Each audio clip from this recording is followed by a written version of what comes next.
Selamat datang di channel Uncle Jo. Channel seputar bisnis kopi, lebih banyak bahas bisnisnya dibanding kopinya. Selamat datang ya buat teman-teman yang baru bergabung di channel gua.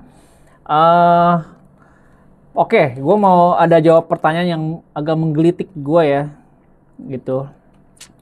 Ini dari Rise Verlika Maulina, cewek cowok ya ini ya. Maulina, cowok cewek sih kayaknya. Ya, oke, ini pertanyaan begini. Saya buka kedai kopi udah setahun, Bang. Sepi. Sampai sekarang udah sepi banget. Mohon bantuannya supaya kedaiku rame, Bang. Nah, ini gimana nih ya? Buat teman-teman ya, disclaimer dulu ya, gue bukan ahli, gue juga bukan pakar lah untuk bidang perkopian, bukan. Gue cuma sharing dari apa yang gue lakukan di Uncle Jo, di kedai kopi yang gue punya. Gue sharing lah ke teman-teman di YouTube yang punya kedai yang mirip-mirip lah sama gue, di levelnya UMKM. Jadi kalau teman-teman udah korporat, udah bekerja di perusahaan yang korporasi, nggak cocok konten ini buat kalian ya. Di sini banyak ngebahas level-level yang selevel sama gue lah, UMKM gitu ya. Nah, baik lagi ke pertanyaannya Rise Verlika Maulina.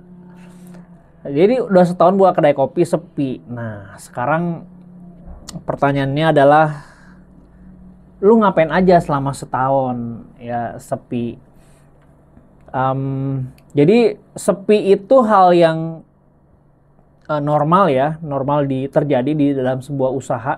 Even gua pun juga ada momen-momen dimana sepi kedainya, dan itu normal sekali dalam sebuah bisnis, dalam sebuah usaha ya. Kita buka kedai kopi ya, banyak faktor ya. Sepi itu misalkan yang dibilang sepi itu berapa, kalian harus tahu ukurannya ya. Sepi itu apakah omsetnya 500.000 itu sepi, atau omsetnya 100.000 itu sepi.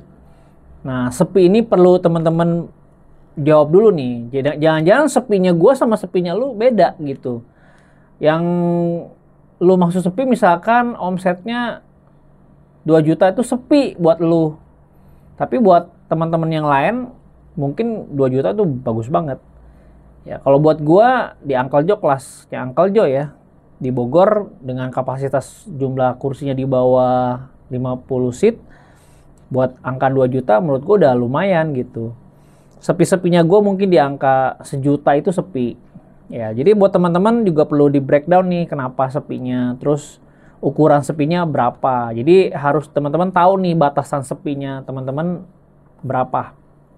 Nah, yang kedua, setelah tahu nih sepinya di level mana, oh ternyata 200.000 sepi.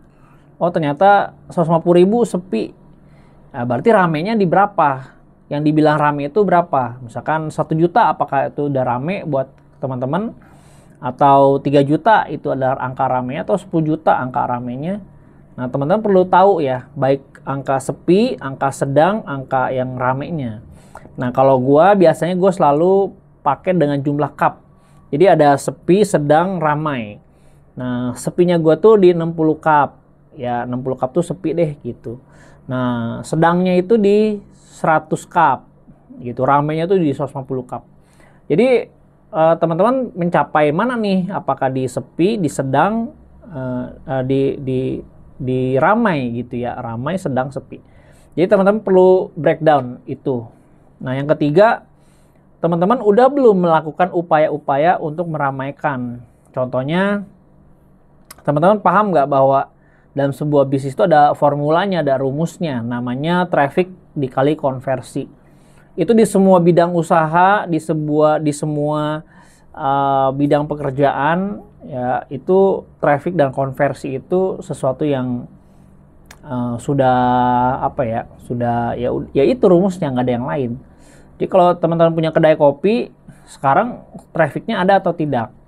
Nah, kalau ternyata teman-teman cuma buka kedai terus nungguin doang, nggak ngapa-ngapain, nggak ada bikin promo, nggak ada bikin keramaian, nggak ada kegiatan untuk mendatangkan traffic, jadi teman-teman nggak kerja.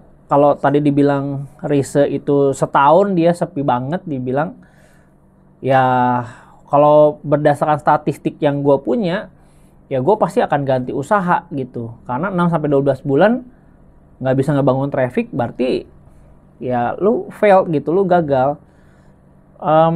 Kecuali lu belum ngapa-ngapain nih. Kalau lu belum action apa-apa selama 6-12 bulan ini, berarti something wrong bukan di bisnisnya tapi di elunya. Nah, yang perlu dirubah apa? Ya kitanya berubah. Bagaimana mendatang keramaian, belajar gimana caranya bikin tempat rame, gimana caranya bikin usahanya rame. Kan ada formulanya, yaitu traffic sama konversi. Oke, sumber-sumber trafficnya di breakdown. Oke, traffic gue tahu di angka, datangin traffic. Oke, trafficnya apa? Di breakdown 1, 2, 3, 4, 5 sampai semua kemungkinan lu breakdown.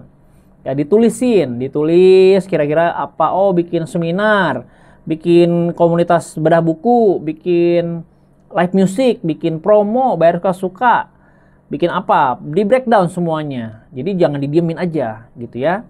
Nah, setelah di breakdown semua, di action lakukan. Oh, gimana caranya live music ya? Oke, oh bayar dia berapa? 300.000 buat sekali tampil. Ya udah, coba upayakan. Dalam 1 bulan ada 4 kali mungkin live musiknya, atau nobar nonton bareng gitu ya. Atau bikin apa, undang pembicara, bikin seminar di situ, bikin kegiatan-kegiatan yang memang mengundang keramaian. Jadi teman-teman perlu itu di breakdown, diupayakan lah, diusahakan. Namanya kan usaha kan, kita harus mengusahakan gitu ya. Nah, udah dilakukan nih, anggaplah diasumsikan sudah dilakukan, trafficnya udah banyak.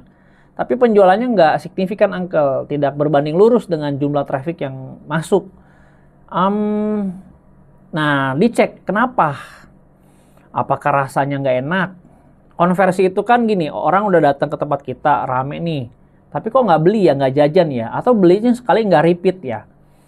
Nah, dicek apakah pelayanan kita yang buruk, orang nggak suka sama kita, atau ada mungkin jorok, tempatnya kotor, gitu ya, nggak bersih.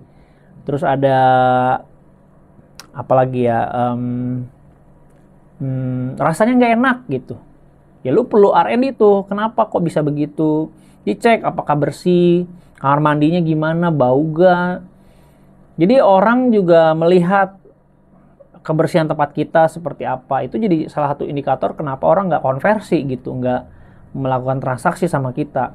Kita yang mungkin tidak ramah, kita sombong gitu, kita nggak mau nyapa customer gitu ya. Itu pun juga jadi hal yang bahan review kita, kenapa orang nggak mau repeat order gitu, nggak mau back lagi. Jadi teman-teman jangan menyerah gitu hanya karena sepi. Nah, gue perlu make sure sepinya tuh gara-gara memang tempat lu memang nggak layak untuk dikunjungi gitu ya, atau memang karena di elunya, faktor di elunya lu nggak mengupayakan gitu ya. Nah, biasanya banyak yang berkonsultasi sama gua, biasanya sepinya itu bukan karena usahanya, tapi karena orangnya, karena si pengusahanya. Ya, jadi teman-teman perlu pahami nih, perlu coba bercermin gitu ya. Kadang-kadang masalahnya tuh di depan cermin gitu problemnya, bukan di usahanya. Ya, jadi teman-teman coba duduk dulu gitu ya, khususnya buat riset. Duduk di meja, di breakdown, usahakan lah, diupayakan ya. Karena usaha itu ya harus berusaha gitu ya. Ada satu statement bagus yang selalu gue ulang-ulang di workshop gue, yaitu nggak penting di mana ladangnya, tapi siapa petaninya. Gue suka sekali dengan quote itu.